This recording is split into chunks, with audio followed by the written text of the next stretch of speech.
ayan guys, no, magsibak tayo ng panggatong. Syempre, in case na wala tayong gas, yan, meron tayong panluto kaagad. Kasi dahil nga medyo malayo tayo sa mga bilihan, yan, makakaluto tayo ng ating pagkain kaagad ng ulam. Ito yung mga nasa paligid lang natin dito guys, mga kawayan, na pwede naman siyang pangsiga. Kaluto ka rin kahit papaano.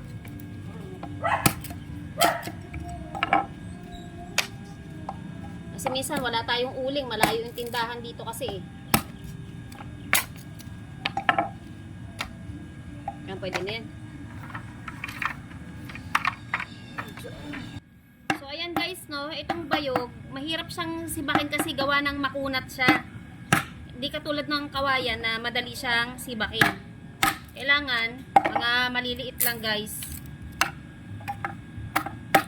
Yan, pang emergency kasi natin to pag wala tayong gas, no? Naubusan tayo ng gas.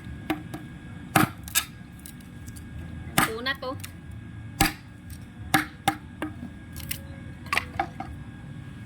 Ako pa to.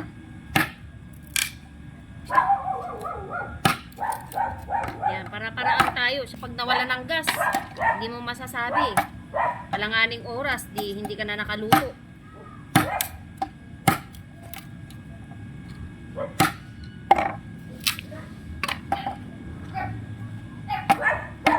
Malayo tayo sa bilihan eh.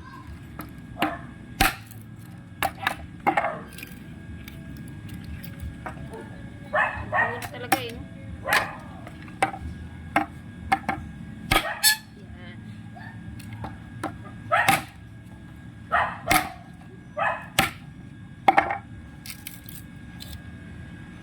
Yan, marami na tayong panggatong guys, oh. Mga kahoy-kahoy lang to sa paligid, no? Bayog sa kakawayan.